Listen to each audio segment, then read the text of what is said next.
Assalamualaikum warahmatullahi wabarakatuh. Perkenalkan, nama saya Ali Nurjan Pemuda. Saya dan teman saya akan membahas materi mengenai isu-isu pemasaran dalam implementasi strategi. Yang pertama yaitu segmentasi pasar, merupakan variabel yang sangat penting dalam implementasi strategi karena setidaknya ada 3 alasan utama. Yang pertama yaitu strategi, keterbatasan, sumber daya, dan bauran pemasaran.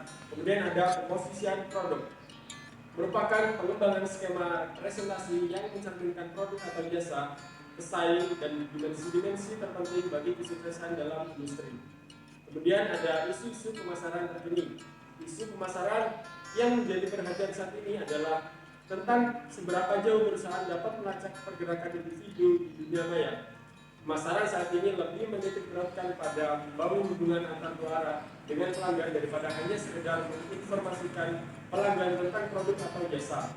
Perusahaan harus membuat pelanggan terlibat sejauh mungkin dalam pengembangan perusahaan, seperti mengumpulkan saran-saran dari pelanggan mengenai pengembangan produk, customer service, dan ide-ide yang baru.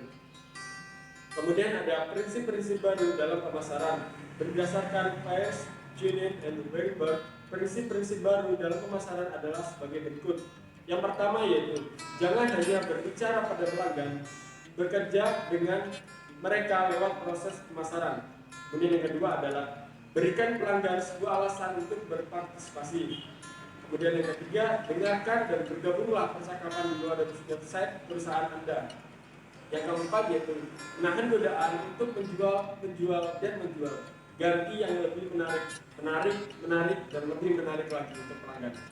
Kemudian yang kelima ada jangan mengontrol percakapan online, biarkan mengalirlah dengan bebas. Dan yang keenam adalah carilah ahli teknologi marketing, seorang yang mampu mempunyai 3 kemampuan yang luar biasa, yaitu marketing, teknologi, dan interaksi sosial. Kemudian yang terakhir yaitu manfaatkanlah pesan singkat dan chatting. Demikian dari saya, mungkin selanjutnya akan disampaikan oleh rekan saya. Terima kasih. Saya akan melanjutkan presentasi dari rekan saya, Strateginya adalah menjelaskan tentang segmentasi pasar. Segmentasi pasar dapat didefinisikan sebagai mengelompokkan pasar berdasarkan kebutuhan dan kebiasaan pelanggan. Cara ini umumnya digunakan secara luas dalam implementasi strategi, khususnya di perusahaan kecil dan spesialisasi. Alasan utama mengapa segmentasi pasar merupakan variabel penting dalam implementasi strategi. Pertama, strategi seperti pengembangan pasar, pengembangan produk, penetrasi pasar, dan verifikasi membutuhkan peningkatan penjualan melalui pasar dan produk baru.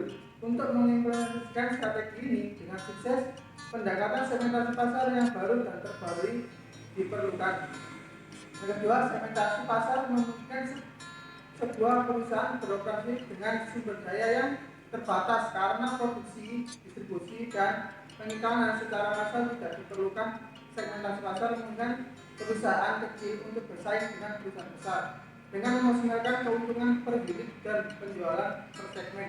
Yang ketiga, keputusan segmentasi pasar secara langsung mempengaruhi marketing mix variabel atau produk, tempat promosi, dan harga. Selanjutnya, segmentasi pasar dapat dibedakan menjadi 4. Yang pertama adalah geografis, yang meliputi regional, luas wilayah, luas kota, kepadatan penduduk, dan seterusnya. Yang kedua adalah demografis, yang meliputi usia, jenis kelamin, jumlah anggota keluarga, penghasilan, dan lain-lainnya. Yang keempat adalah psikografis, yang di dalamnya adalah kelas sosial, kepribadian.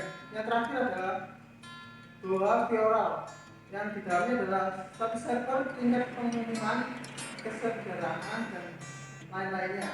Selanjutnya adalah penempatan produk. Penempatan produk telah membagi pasar sehingga perusahaan dapat berfokus pada kelompok pelanggan tertentu. Langkah selanjutnya adalah mencari tahu apa yang diinginkan dan diharapkan oleh pelanggan. Penempatan produk dilakukan untuk merefleksikan bagaimana produk atau jasa kita dibandingkan dengan kompetitor dalam dimensi yang paling penting untuk sukses di industri.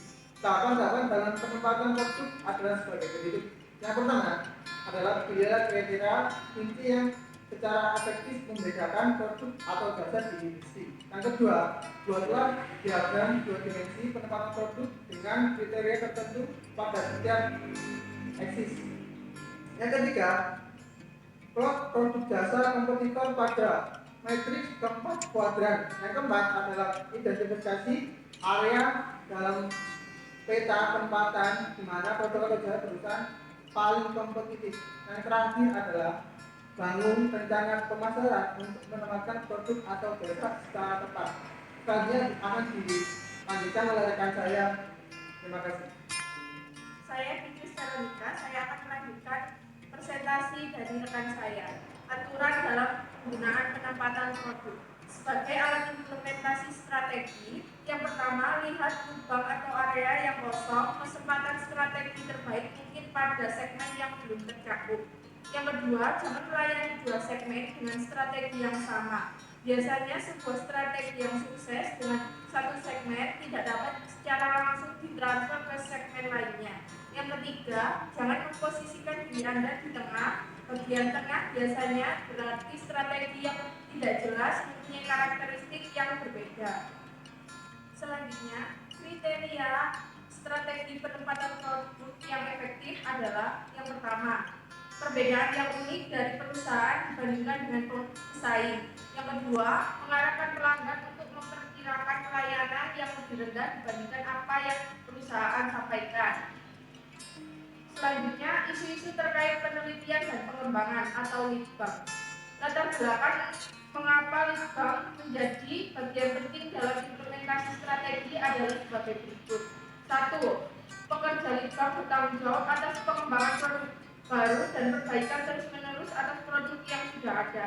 Dengan kata lain, tujuan umum atas litbang adalah agar produk baru sukses dikembangkan dan produk yang sudah ada dapat dipercantik secara signifikan. 2. Suksesnya pengembangan produk mensyaratkan penerapan strategi yang efektif.